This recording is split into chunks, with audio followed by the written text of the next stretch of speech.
Para mí es un enorme placer estar aquí con ustedes, abordando un tema fundamental, como es el papel de los asesores técnico-pedagógicos en el servicio profesional docente.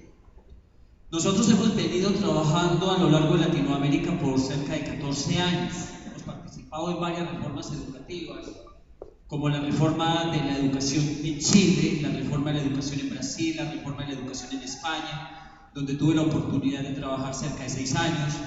Igualmente estuve apoyando el proceso de transformación de la educación en Portugal, donde creamos varias estrategias didácticas, en Colombia y ahora en México. En México llevo cerca de 5 años trabajando en diversos proyectos con la SEP. Cerca de 3 años estuve haciendo un seguimiento a lo que es la reforma en la educación básica por invitación del difunto secretario de Educación. Hoy día he vuelto a la SEP con algunas actividades generales. Entonces, lo que hemos venido recogiendo en este camino son una serie de reflexiones a través de la visita a maestros en el aula, el diálogo con estudiantes, los encuentros con directivos y también el encuentro en diversos momentos con asesores técnico-pedagógicos. De hecho, en mi equipo de investigación tengo varios asesores técnico-pedagógicos aquí en México, que a través de diversas experiencias se fueron metiendo a la investigación, para incorporar la investigación dentro de su proceso, dentro de sus actividades cotidianas. Y algunas de las experiencias que yo voy a compartir, permítanme, yo me bajo.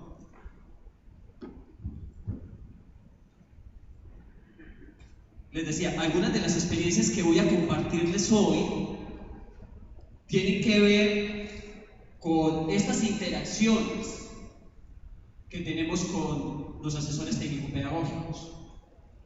Particularmente una experiencia de hace cerca de 4 años en Hidalgo, que la estuve recordando desde el momento en que me invitaron aquí a este importante evento.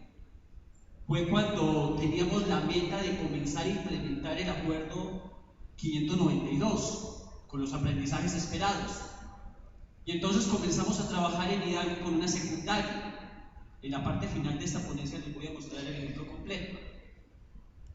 Y el punto era trabajar los aprendizajes esperados, buscando que los estudiantes abordasen esos aprendizajes esperados con interés, con creatividad y en situaciones propias de la vida. Estuvimos entonces trabajando con los maestros y poco a poco se fueron vinculando los asesores técnico-pedagógicos allí en Hidalgo, cerca de 3 asesores técnico-pedagógicos al inicio.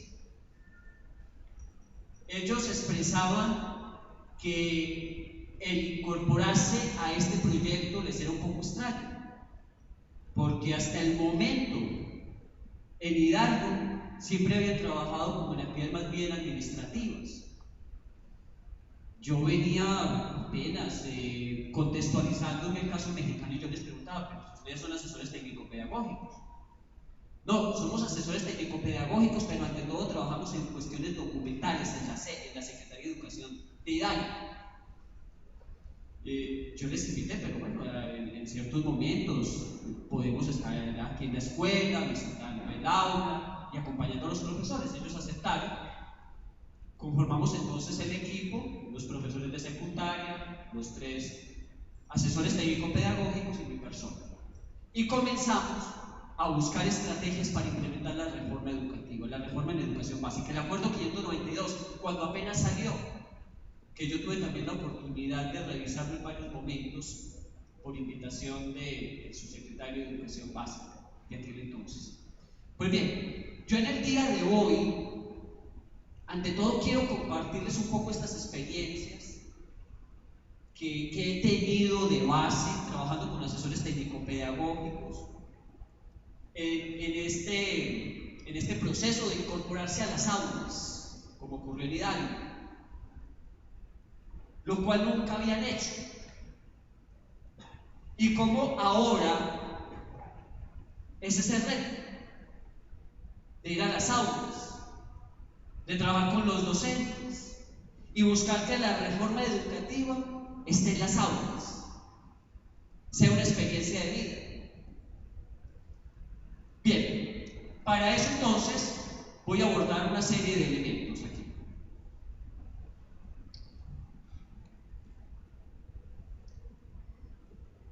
En primer lugar, me voy a referir, por favor, al propósito de esta intervención, que identifiquemos cuál es el papel clave del asesor técnico pedagógico para mejorar la calidad educativa.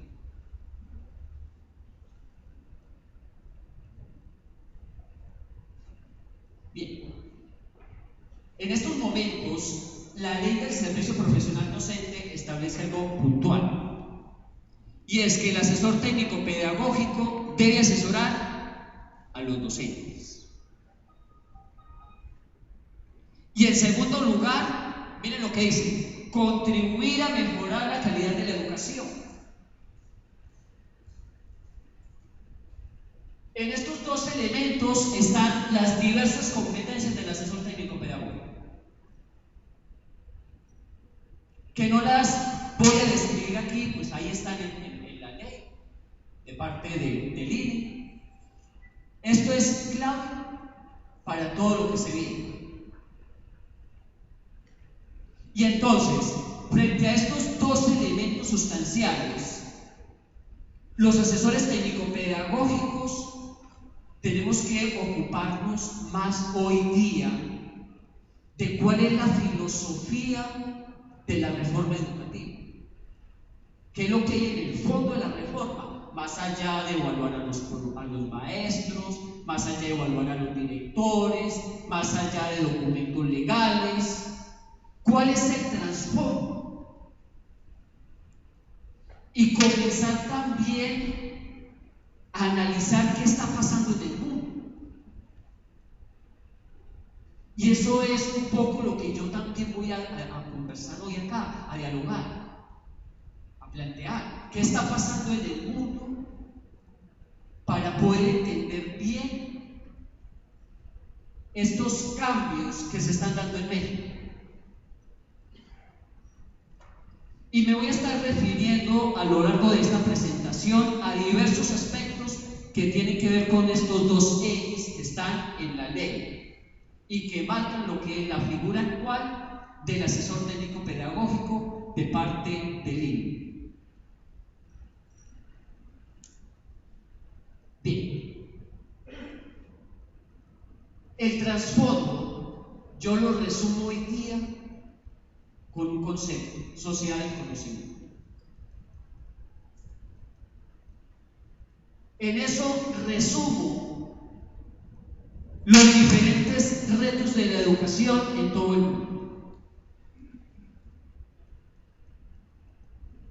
los grandes cambios que estamos viviendo en todos los niveles educativos.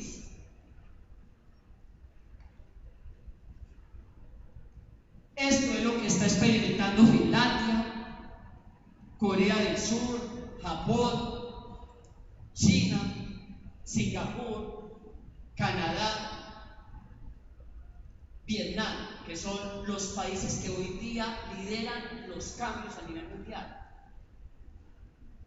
Este grupo de países están haciendo toda una serie de transformaciones para lograr formar ciudadanos para la sociedad del conocimiento.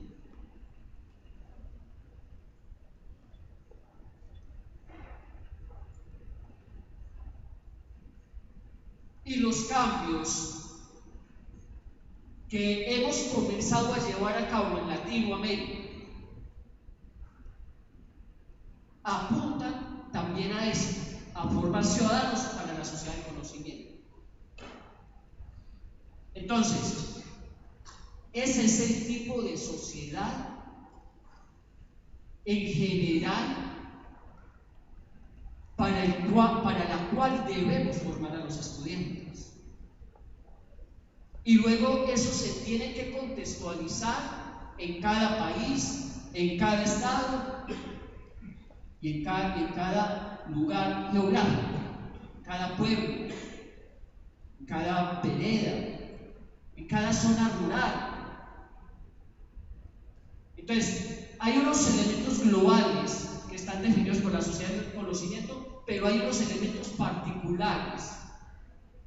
Y cualquier proceso de reforma educativa debe abordar esto, lo particular de su entorno geográfico, de su entorno cultural, y lo global, lo universal. Si entendemos esto, vamos a poder entender todos los cambios que vamos a ir experimentando durante los próximos 20 años. Porque apenas el cambio comienza. Fíjense, cuando nosotros aquí en México, en estos momentos, estamos pensando sobre la pertinencia de los planes de estudio, de los programas, de cómo los aplicamos en las diferentes asignaturas, de cómo logramos que los estudiantes demuestren los aprendizajes esperados, de cómo los evaluamos en cada bloque, del diseño de instrumentos. Ya hay otros países que están pensando en otros cambios. Por ejemplo, en Finlandia ya están quitando las asignaturas, están quitando los horarios. En Singapur, en estos momentos, la gran discusión hoy día no es si hay que desarrollar competencias, no es si hay que vuelvan a los docentes, sino que la gran discusión en la sociedad de Singapur es, por ejemplo, cómo se trabaja con proyectos transversales en las diversas asignaturas, para dejar de lado también las asignaturas, para que ya no se hable ni de matemáticas, ni de español, ni de ciencias. Ese es el tema hoy día en Singapur. Por lo tanto, apenas los cambios comienzan. Y va a llegar un momento en el cual, en una reunión de estas, ya el tema no sea cuál debe ser el perfil del asesor técnico pedagógico, del profesor, o cómo abordar los aprendizajes, sino abordar este tipo de discusiones. Bueno, ¿cómo es que vamos a integrar las asignaturas? ¿Cómo es que vamos a trabajar con proyectos transversales? ¿Cómo vamos a lograr que realmente los profesores desarrollen la metacognición en los estudiantes? Y así sucesivamente. Y todas estas cosas a veces se van dando en el tiempo.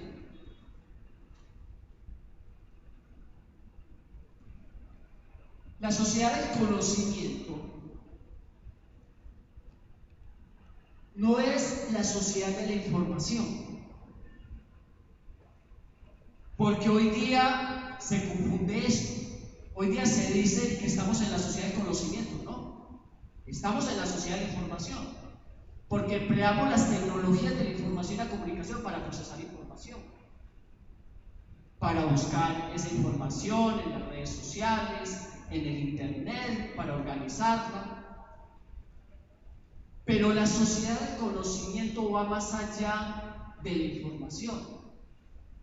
La sociedad del conocimiento implica que tengamos personas con análisis, con crítica, con creatividad para resolver problemas, que trabajen de manera colaborativa, que se ocupen de los problemas sociales, que tengan responsabilidad política, que también contribuyan al desarrollo social y ambiental. Ese es el tipo de sociedad del conocimiento. Y entonces, necesitamos transformar el sistema educativo para formar ciudadanos que realmente vivan en la sociedad del conocimiento, que no se queden solamente utilizando las tecnologías de la información y la comunicación para buscar información, organizarla y presentarla, sino que construyan conocimiento de manera colaborativa para resolver problemas, trabajando todos juntos en pro de una misma causa. Hace unas semanas estuve en un encuentro con César Coll. César Coll pues, es uno de los que más ha propuesto el constructivo y el socioconstructivo en Iberoamérica. Entonces estuvimos en un congreso aquí en la Ciudad de México. Y él mismo planteaba también esto, que hoy día lo que hay es una sociedad de información,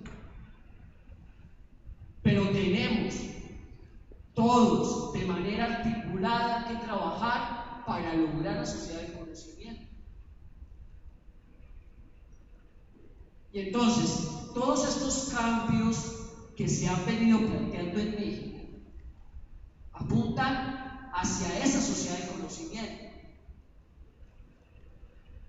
Y ahí es donde está el concepto de competencias. Las competencias no es formar personas para desempeñar tareas mecánicas. Ese es un mal planteamiento. Las competencias antes, por el contrario, son desempeños sistémicos, donde las personas deben pensar con análisis, con crítica, con creatividad para resolver problemas. Entonces tenemos que desarrollar competencias en matemáticas, en español, en ciencias, donde los estudiantes aprendan a resolver problemas con creatividad, con análisis crítico, con trabajo colaborativo. Eso es lo que significan las competencias.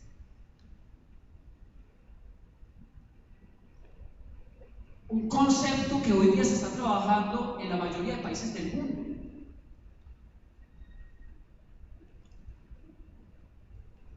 Que está en la base de la educación en Finlandia, en Corea del Sur, en China, en Singapur, en Canadá, en un país como Vietnam, que hace 20 años estaba muy por debajo de la mayoría de países latinoamericanos en educación. Y hoy en día es uno de los países que mayores avances en educación tiene, superando a la mayoría de países europeos y Estados Unidos. Porque toda la sociedad en Vietnam se comprometió con transformar el sistema educativo. Fíjense, son un país con una alta rigidez a nivel político, es un país socialista. Y ellos ya han venido apuntando a la sociedad del conocimiento, al desarrollo de competencias. Han trascendido la ideología. Y por eso en pocos años, cerca de 6 años, comenzaron a tener avances significativos. Y lo que está demostrando Vietnam es que cuando se mejora la educación, esa es la mejor estrategia para superar la pobreza.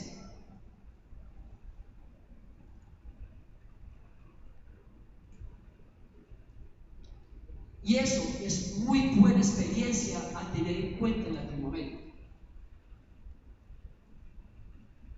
Cómo superar la pobreza, la violencia y los diversos problemas que tenemos a partir de la educación de calidad. Y ahí es donde entonces los asesores técnico-pedagógicos tenemos que tener estrategias puntuales para apoyar a los docentes en la mejora de la calidad educativa, como decía el propósito anterior, que está en la ley del servicio profesional docente. Porque esto no se hace con buenos propósitos, sabiendo mucho de competencias, sabiendo mucho de la reforma. Esto se hace, y les digo por la experiencia que he tenido en el acompañamiento y en el trabajo con varios asesores técnico-pedagógicos que hoy día hacen parte de mi equipo, esto se hace con estrategias. Esto se hace aprendiendo estrategias, esto se hace capacitándonos en estrategias para construir conocimiento como los mapas mentales, los mapas conceptuales, las redes semánticas, la heurística. Esto se hace capacitándonos y trabajando con proyectos transversales. Esto se hace capacitándonos en estrategias de trabajo colaborativo para implementarlas nosotros mismos como asesores técnico-pedagógicos y conformar equipos de trabajo, en cuerpos colegiados hacia el futuro. Luego, buscando que los mismos docentes trabajen de manera colaborativa. Y por último, que los estudiantes se formen trabajando de manera colaborativa. Porque no va a haber manera de llegar a la sociedad del conocimiento si no fortalecemos la colaboración.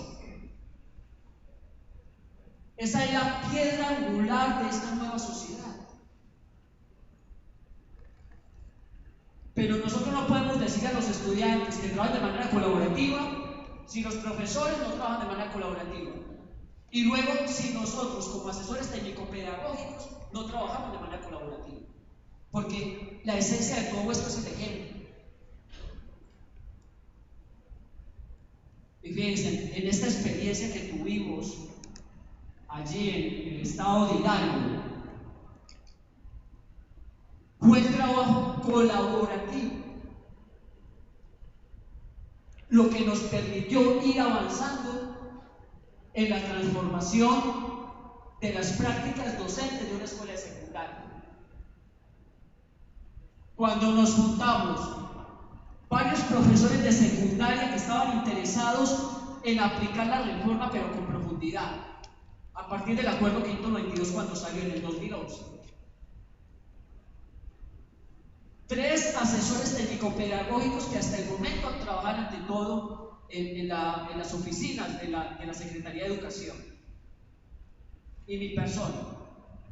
Comenzamos a enfocarnos fue en estrategias.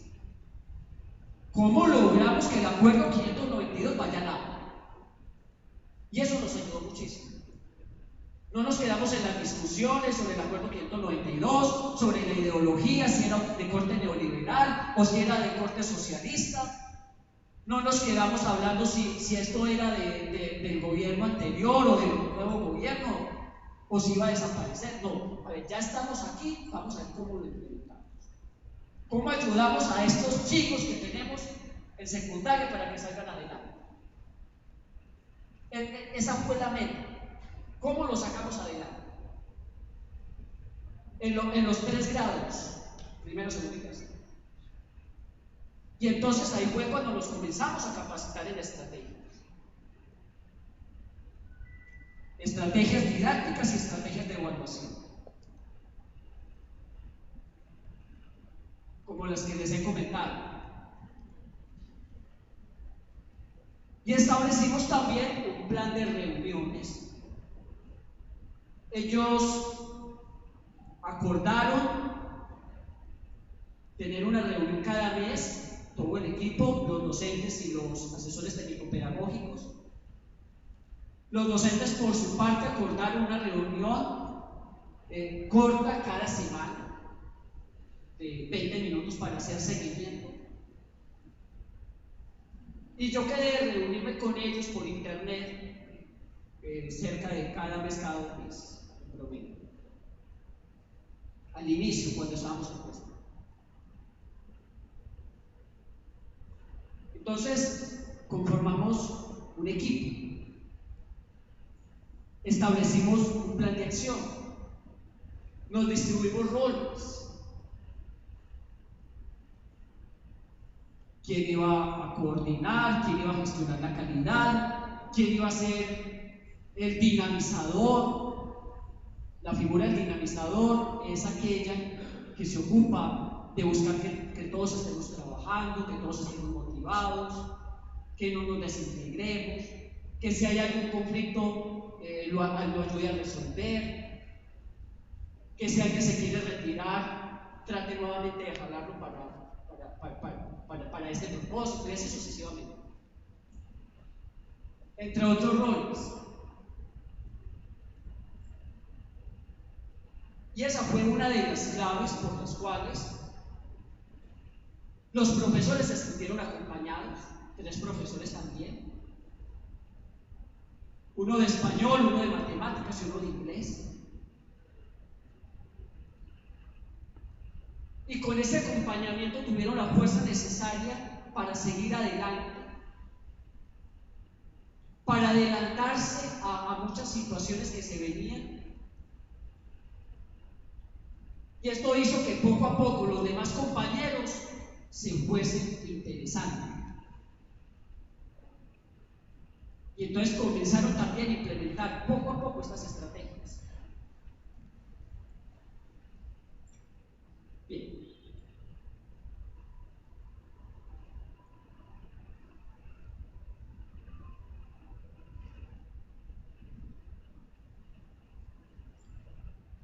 dentro de lo que es la sociedad del conocimiento. Y estos dos elementos que les acabé de compartir, apoyar a los docentes y contribuir al mejoramiento de la calidad educativa, yo les propongo 5 acciones puntuales en las cuales debemos primero trabajar nosotros los asesores técnico-pedagógicos como profesionales. Después, trabajar estas 5 acciones con los docentes y buscar que ellos apliquen a su vez estas acciones con los estudiantes. Y la primera es resolver problemas con transversalidad. Para mí, esta es la clave de lo que significa el componente pedagógico, en términos prácticos, más allá del discurso, más allá de las teorías.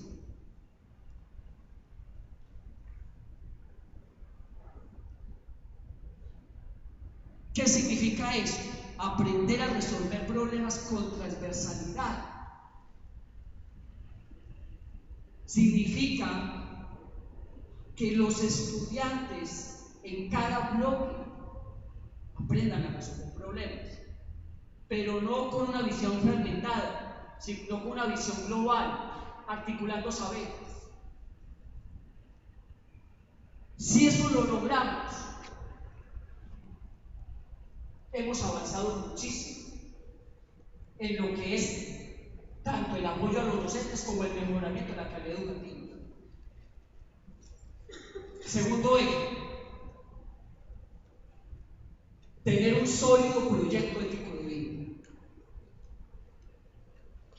En esto se resume todo lo que es la formación en valores, la formación para el desarrollo personal, la formación en la ciudadanía, la formación para contribuir al desarrollo sustentable y así sucesivamente. Tercera acción, trabajar de manera colaborativa, que ya lo había adelantado antes. Cuarta acción, co-crear el conocimiento. Porque la sociedad del conocimiento ya no es que los estudiantes aprendan a buscar información en internet. Porque desde antes de preescolar van a estar en esa cultura. Entonces, en las nuevas generaciones que van a comenzar a venir a las aulas, ya no podemos trabajar con los chicos cómo buscar información en internet, sino cómo construir el conocimiento colaborativo para resolver problemas aplicando el internet, utilizando el internet. Eso es co-construir el conocimiento, co-crear el conocimiento colaborativamente. Entonces, en equipos, que se analice el conocimiento, que se critique, que se busquen vacíos, que se propongan soluciones a los problemas, que el conocimiento que se va creando se sistematice con base en las diferentes aplicaciones que hay en internet y así sucesivamente. Y por último, la quinta acción, actuar con metacognición. Estas acciones hoy día están dispersas en diferentes planteamientos, en las competencias para la vida, en las competencias generales que deben de tener los docentes, los asesores técnico-pedagógicos y los directivos. Yo no voy a repetir esas competencias, pues eso está claro en la ley. Yo voy a enfatizar un poco en estos 5 elementos que son transversales a estos diferentes perfiles. Y voy a comenzar entonces con el primer componente. Aprender a resolver problemas. Fíjense, yo hace poco en un congreso al cual me invitaron a un debate sobre competencias, comentaba eso. Desde finales de los años 90 venimos con grandes discusiones sobre si es por competencias, si no es por competencias, sobre si las competencias son del neoliberalismo, del socialismo, y así sucesivamente. Pero yo hasta ahora no he visto que se discuta si se debe aprender a resolver problemas.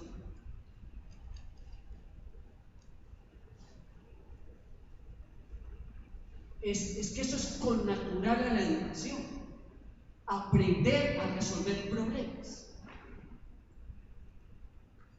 Pero fíjense, ese es uno de los grandes vacíos de la educación latinoamericana. Y para eso no tenemos que ir a las pruebas PISA, ni a las pruebas enlace que estaban anteriormente, ni tenemos que conocer las próximas evaluaciones del INE con la prueba Planea. Es que eso es evidente en los diferentes diagnósticos, en las experiencias, en las visitas a las aulas, en el solo hecho de interactuar con los estudiantes en todos los países de Latinoamérica. Uno ve que el principal vacío es que se les dificulta resolver problemas. Aprenden mucho de gramática en el español, aprenden mucho de operaciones en matemáticas, pero no aprenden a resolver problemas de la vida con el español, ni problemas de la vida con las matemáticas. Entonces, aquí está el principal eje de lo que nos corresponde a los asesores técnico-pedagógicos. Que este elemento sustancial que va más allá de las teorías, de los enfoques, de las políticas y de los gobiernos, se aborde. Que tengamos en cuenta aquellos maestros y maestras que hoy día lo hacen. Y que con base en estos ejemplos comencemos a apoyar a otros. Porque aquí no se trata de decir, no, esto no se hace. No, sí se hace. Yo aprendí a hacerlo por mis maestros que tuve. Maestros en primaria y secundaria, con una alta vocación donde la metodología de las clases era resolviendo problemas. Y ellos no sabían nada de competencias, ellos no sabían nada de constructivismo ni de socioconstructivismo. Ni estaban comprometidos con ninguna reforma educativa, ellos estaban comprometidos con nosotros.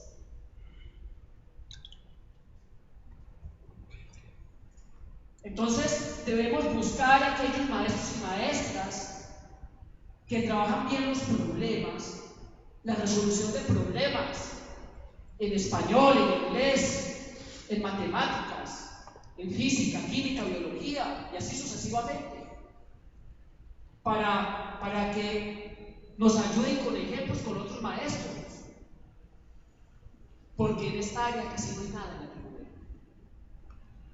Y casi no hay nada en español, en idioma español. Por ejemplo, en matemáticas hay muchos temas que hoy día en español, en el idioma español, casi no tienen problemas de contexto. Yo todavía me encuentro con maestros de matemáticas que me dicen, pues no, pero ¿cómo vamos a una prueba de contexto si los libros de texto no traen problemas de contexto? Si en internet no encontramos problemas de contexto, yo les digo, tienen toda la razón. Entonces esta es una oportunidad para crear. Porque muchas veces perdemos mucho tiempo en cuestiones administrativas, llenando formatos, planificando lo que ya está planificado, completando en los formatos lo mismo que ya está en la ley, que está en los acuerdos, cuando deberíamos destinar más tiempo en planificar lo que no hay, en buscar problemas del contexto que todavía no tenemos, en crear problemas del contexto, en crear situaciones didácticas innovadoras, interesantes, divertidas, dinámicas, que estén en consonancia con los intereses de los chicos.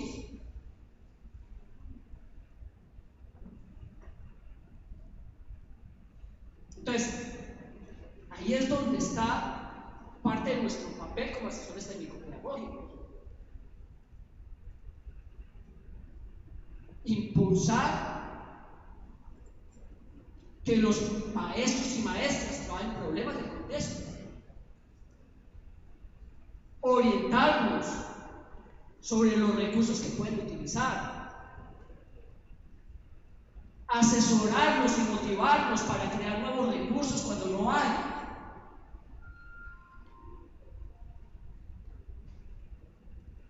Revisarles sus materiales y darles retroalimentación para que vayan mejorando.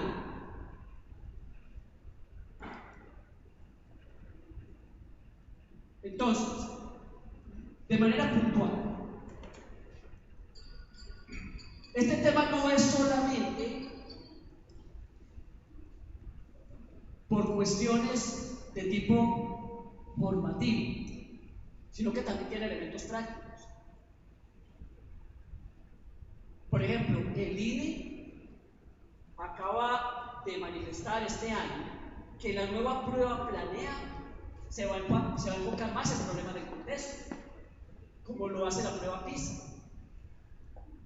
Y entonces, ¿qué va a pasar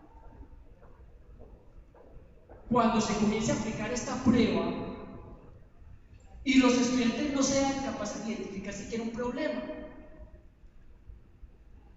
Porque han estado acostumbrados ante todo a temas o a ejercicios. Por lo tanto, es importante desde ya comenzar a fortalecer esto. No esperar que el INE comience a sacar sus diagnósticos, sino que hay que tomar cartas en el asunto. Y para ello ir identificando las fortalezas que tenemos. Me refiero a aquellos maestros y maestras que hoy día trabajan con problemas del contexto para luego trabajar con otros maestros a los cuales se les dificulta o a lo mejor no conocen muy bien este tipo de metodologías. O quizás tienen una idea también equivocada de la reforma, como yo he encontrado cuando he visitado escuelas.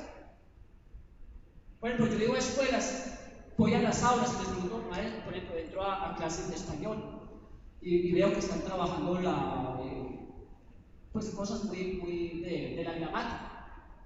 Y yo pregunto, bueno, ¿y esta gramática en qué problema de la vida se está aplicando? Ellos están aprendiendo a hacer cartas o ensayos o peticiones a las autoridades. No, es que estamos trabajando la gramática porque el aprendizaje esperado lo dice.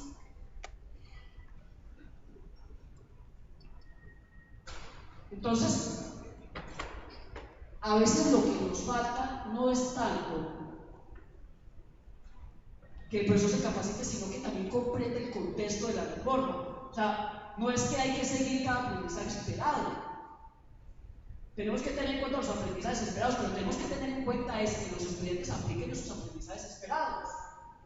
O sea, que aprendan a resolver problemas a partir de los aprendizajes esperados.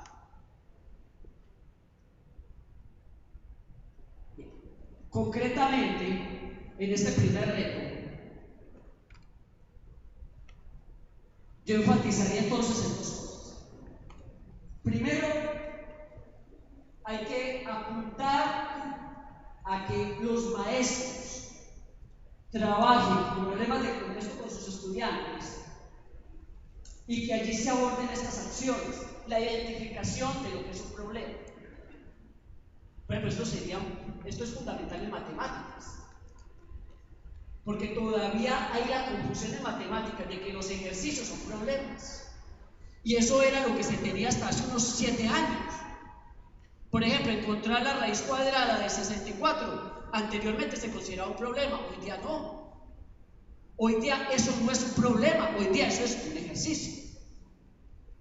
Y resulta que todavía en muchos libros de texto y en libros de matemáticas eso se considera problema, no. Luego, hay que trabajar la interpretación de los problemas. ¿Cuál es el sentido? ¿Dónde está en sí el problema? ¿Cuáles son las variables o los aspectos involucrados? Después de explicar el problema, las causas y las consecuencias, o por qué se origina el problema. Y por último, resolver los problemas. Pero además, hay que trabajar la transversalidad. Entonces, ya no se trata de resolver el problema en matemáticas, sino de resolver el problema de matemáticas articulando saberes de otras asignaturas. Y es bueno comenzar a trabajar en eso desde ya, porque los cambios que se están dando ahora en el mundo apuntan hacia eso, hacia la transversalidad, como lo está estableciendo Finlandia, como lo está haciendo Singapur.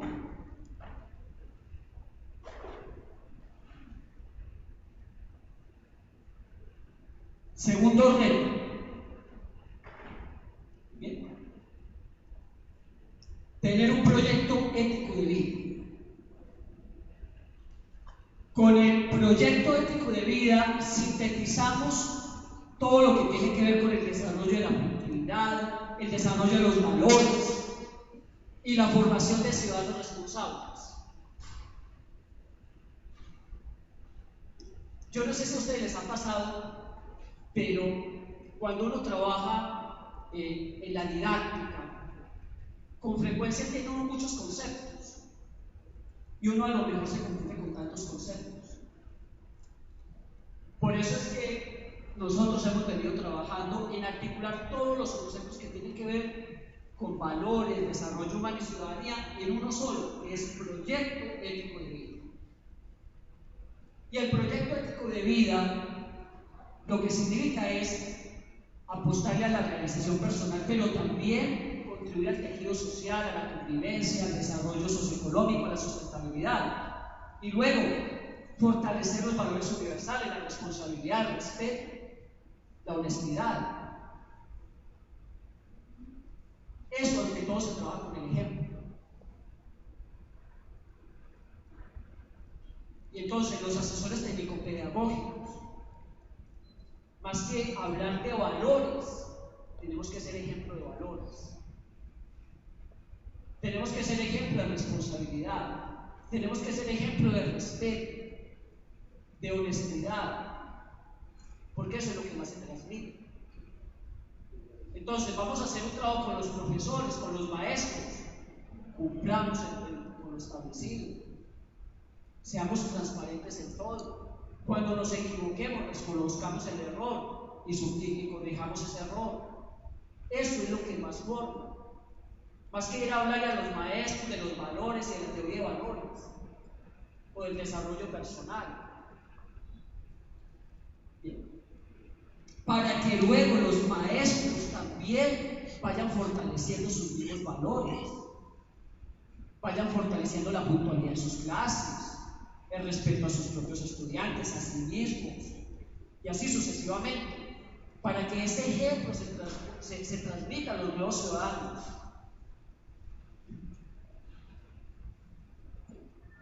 Vamos al tercer eje, tercer reto, trabajo colaborativo. Este me gusta mucho, por eso ya había hecho la introducción al trabajo colaborativo. Bueno, pues aquí agregar simplemente que el trabajo colaborativo requiere estrategias. El trabajo colaborativo no es venga, organicemos el grupo y hagamos las cosas. Lo que a mí me ha enseñado la experiencia en el trabajo colaborativo es que necesitamos organizarnos. A ver, ¿quiénes vamos a trabajar? ¿Cuáles van a ser las metas comunes que vamos a lograr? ¿Cómo vamos a ir evaluando lo que hacemos? ¿Con qué se compromete cada uno? ¿Qué roles vamos a desempeñar? Ahí están los elementos clave del trabajo colaborativo. Y vuelvo y retomo lo que ya había mencionado antes. Nosotros como asesores técnico-pedagógicos, si queremos producir realmente cambios en nuestros semestres, tenemos que trabajar de manera colaborativa.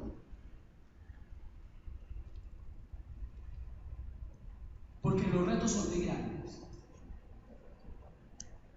Los cambios no los hacen las personas de manera individual. El mundo hoy día apunta hacia la colaboración. Los logros que se van teniendo son por trabajo colaborativo. Eso lo vemos en la ciencia, eso lo vemos en el deporte, también lo vemos en la educación.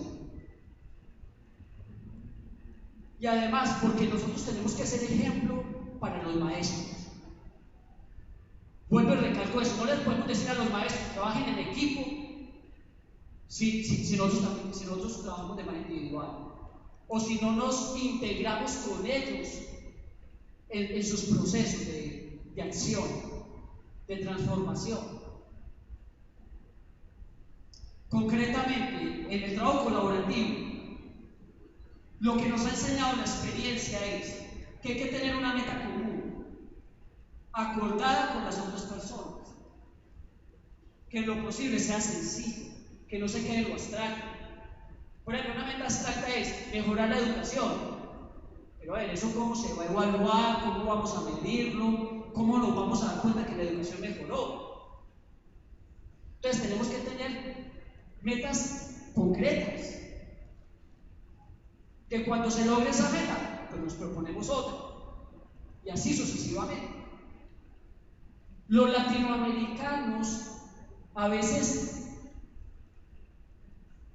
nos vamos siempre por lo más grande o por lo más abstracto, pero esto de pensar en metas concretas nos ayuda muchísimo. Segundo, acordar un plan de acción de manera sencilla. Bueno, ¿qué vamos a hacer? ¿Cada cuánto nos vamos a reunir para ver los avances? ¿Cómo va a contribuir cada uno? Luego, trabajar entre todos por la meta.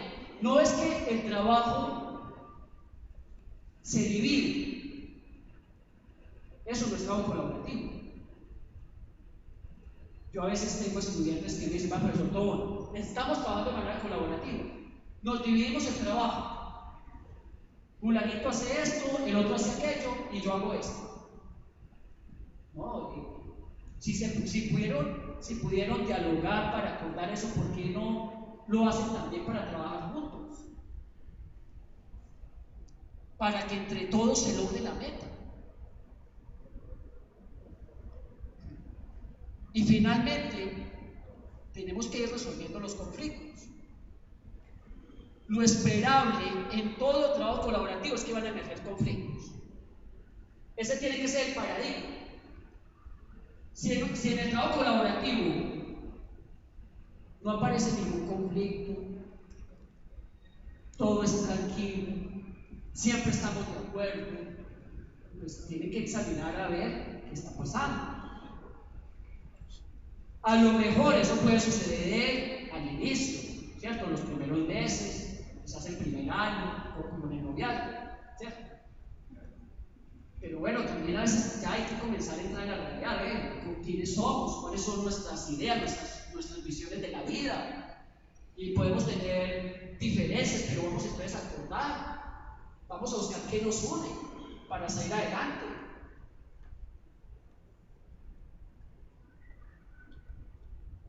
Y entonces no tenerle temor a los conflictos.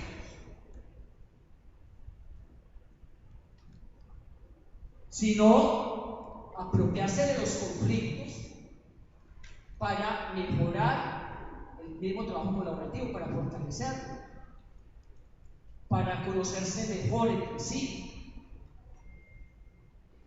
Esas serían algunas pequeñas sugerencias que yo podría dar, más que todo a partir de la experiencia. Yo en verdad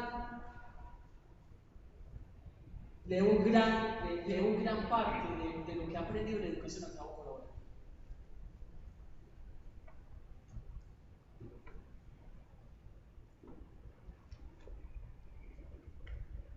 Eso.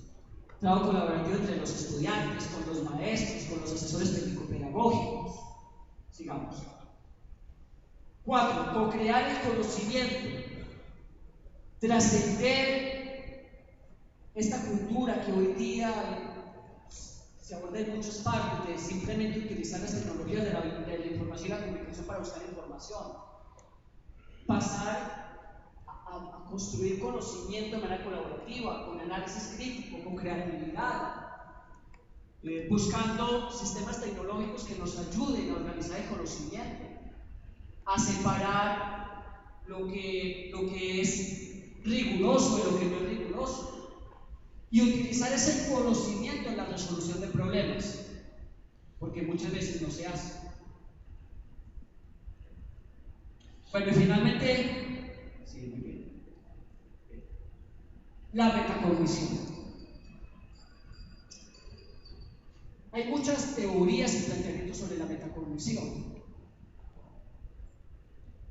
pero si algo nos ha enseñado el proceso de transformación educativa, es que ante todo la metacognición es hacer mejoramientos continuos.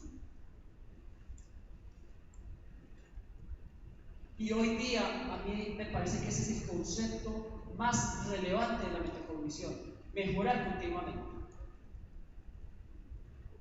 También, dicen, ayer un grupo de investigadores me escribían, profesor, ¿cómo podemos desarrollar la metacognición en personas que tienen severas necesidades educativas especiales? Si el principal problema es que tienen dificultades a nivel cognitivo. Yo les decía, claro, eso es un problema si se van con el concepto de metacognición tradicional. Pero si nos vamos a un concepto más humano de metacognición, más concreto como este, de que la metacognición es mejorar continuamente, todo ser humano puede mejorar, independiente de sus condiciones.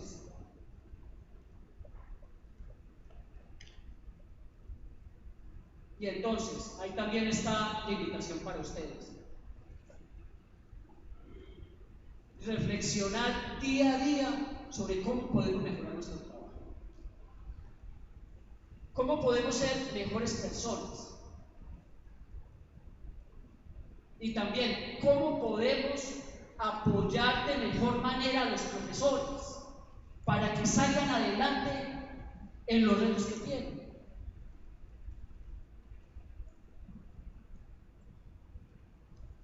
Y de plano, esa pregunta tiene que ser respondida con estrategias. O sea, tenemos que irnos preparando en estrategias. Y si ya sabemos estrategias, hay que seguirlas fortaleciendo. Fíjense, la mesa técnica de Chihuahua, la mesa técnica pedagógica de Chihuahua, hace unos años, esa mesa técnica pues está compuesta en su mayoría por asesores técnico-pedagógicos. Hace como 8 años, yo tuve la oportunidad de reunirme con ellos cuando se estaba consolidando. Y ellos me habían invitado para que les hablara de las competencias, porque quería prepararse en el concepto de competencias, ya que muchos profesores les preguntaban a ellos qué eran las competencias, que cómo se trabajaba. Y yo recuerdo que les dije, vean, frente a las competencias pues hay muchas definiciones, eso es simplemente tener claridad de una definición y darles a ellos material para que consuman. Pero lo más importante es que ustedes se vayan formando en estrategias didácticas e instrumentos de evaluación. Que cuando un maestro les diga a ustedes, vea, es que yo necesito como herramientas para evaluar los aprendizajes esperados. Ustedes sepan de herramientas, sepan de instrumentos, ustedes conozcan las rúbricas, las listas de cotejo, las escalas de estimación, los registros de observación, las matrices, los cuestionarios, los guiones de entrevista, y así sucesivamente.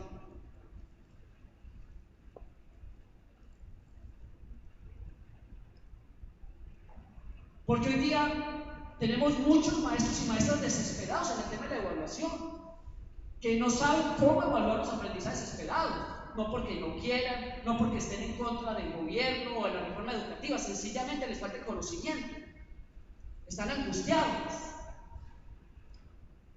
Yo me encuentro con estos maestros y maestras en diferentes lugares. Entonces, nosotros como asesores técnico-pedagógicos tenemos que estar preparados para apoyarlos.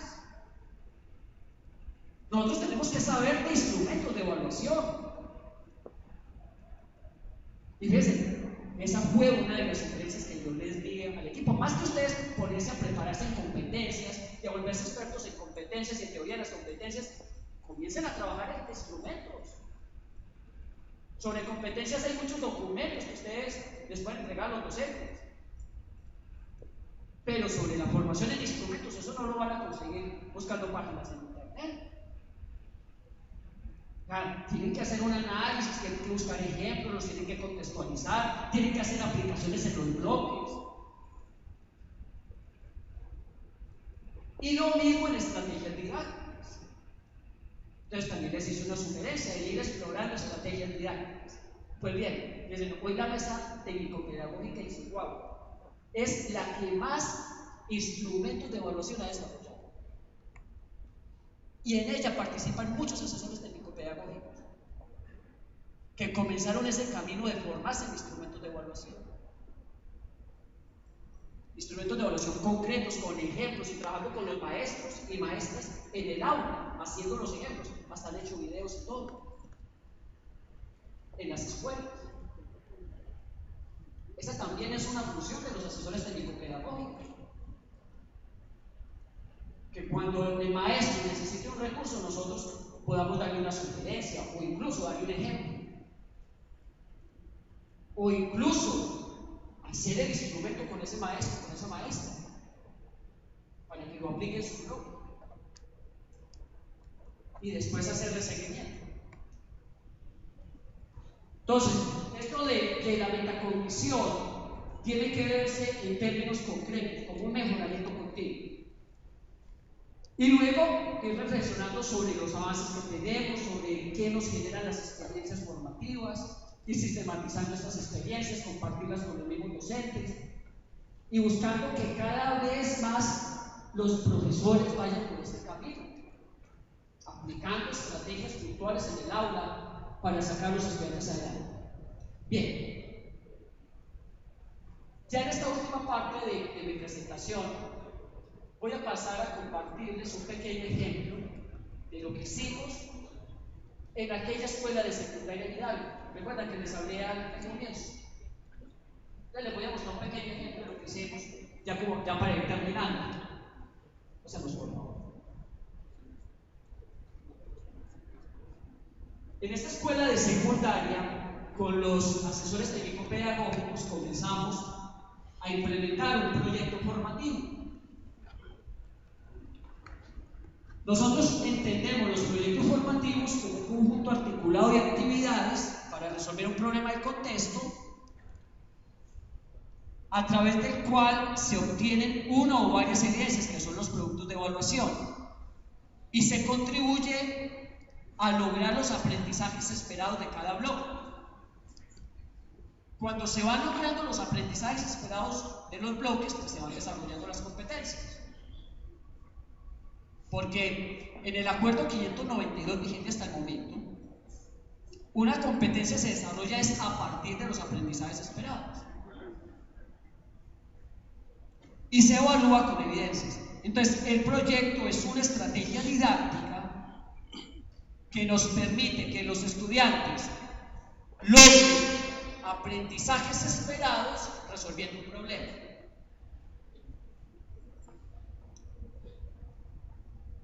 Y luego tenemos que ir articulando asignaturas. Entonces ya enseguida les voy a comentar cómo fue que se articularon asignaturas en esta escuela secundaria.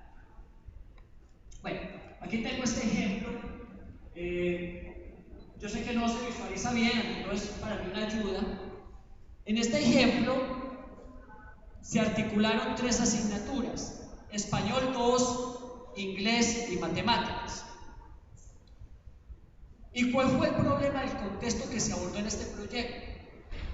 El problema del contexto fue que cuando comenzamos a indagar con los profesores sobre posibles problemas, ellos nos decían que uno de los problemas graves era que había mucha violencia en las familias, mucho maltrato, y que a veces pues por eso los hijos iban deprimidos o se retiraban del estudio. Entonces piensen ustedes que comenzamos a hacer este proyecto articulando español 2, inglés y matemáticas para que los estudiantes en el segundo grado comenzasen a contribuir a resolver ese problema con las familias, a implementar estrategias en las familias para mejorar la convivencia. Eso es lo que significa resolver problemas. Fíjense, no estaba formación cívica y ética. No, desde español se planteó el proyecto. Y eso es muy importante tenerlo en cuenta en la metodología de los proyectos. Puede ser que el problema sea de formación cívica y ética, pero perfectamente se puede trabajar una asignatura como matemáticas, como biología, como química, o como español, o como inglés, o entre varias asignaturas. Entonces, se establecieron una serie de aprendizajes esperados a partir de español 2, como por ejemplo, comprende un texto escrito, elabora un texto argumentativo, trabaja de manera colaborativa, y un aprendizaje esperado de matemáticas, de las líneas de tendencia central. Entonces, aquí se definió el problema, que fue implementar acciones en las familias para mejorar la convivencia. Luego se establecieron varias evidencias. Por ejemplo, un mapa mental argumentado en torno a lo que es la convivencia. Con este mapa mental argumentado se buscó evaluar el aprendizaje esperado de comprender un texto escrito, porque esa estrategia permite evaluar la comprensión, los mapas mentales argumentados. Pero el mapa mental argumentado no se hizo sobre cualquier tema, sino sobre cómo mejorar la convivencia para que los estudiantes aprendiesen a hacerlo con sus propias familias, mediante la colaboración. Y este mapa mental fue evaluado con una arista de cotejo. Entonces los asesores técnico-pedagógicos se prepararon en el diseño de listas de cotejo y comenzaron a apoyar a los maestros para la elaboración de listas de cotejo. Segunda evidencia, los estudiantes implementaron una acción para fomentar la convivencia en sus familias y luego presentaron un informe de esta acción que implementaron. Ese informe escrito, y entonces con ello se evaluó el segundo aprendizaje esperado, que es el ahorro argumentativo.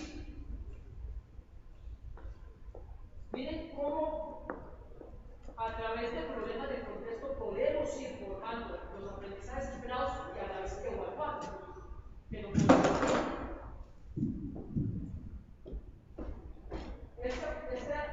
esta evidencia se evalúa mediante el cálculo que se define para el efecto.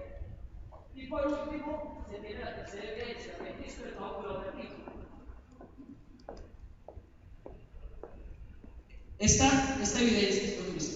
Esta evidencia fue evaluada también a través de una rúbrica, pero en este caso una rúbrica sintética.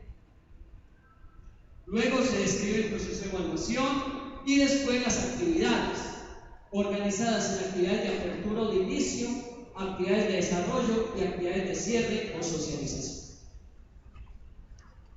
Durante las actividades, los estudiantes también reforzaron el concepto de estadística y aplicaron la estadística en el diagnóstico de los problemas de convivencia en las familias. Entonces dice que aprendieron eso también a partir del mismo proyecto. Ese es un pequeño ejemplo. Y luego un ejemplo de las rúbricas que diseñamos. Aquí está una partecita de una rúbrica que se hizo para evaluar el informe escrito. Entonces se establecieron los diferentes indicadores. Aquí está uno de los indicadores que dice: la introducción plantea un problema por investigar y lo justifica con referencias. Entonces están los descriptores de la rúbrica para evaluar tanto de manera cualitativa como cuantitativa. Pasemos por favor. Bien. Entonces ahí les dejo esa experiencia, simplemente para fortalecer el papel de los asesores técnico-pedagógicos, que somos acompañantes, asesores, impulsores y también dinamizadores de lo que es la mejora y la calidad de educación, pero con estrategias concretas. Eso es lo que yo he encontrado en la experiencia cuando he trabajado con asesores técnico-pedagógicos. Y hoy día hablo con ellos y me dicen: lo mejor que hemos podido hacer es formarnos en estrategias de evaluación, en estrategias didácticas y también en el trabajo colaborativo. Quiero terminar con esta frase de Nelson Mandela que dice: la educación es el arma más poderosa que puedes usar para cambiar el mundo. Con la educación podemos mejorar las condiciones de vida, podemos tener mejores recursos, superar la pobreza y tener un mejor tejido social. Muchas gracias y no sé si tienen alguna pregunta.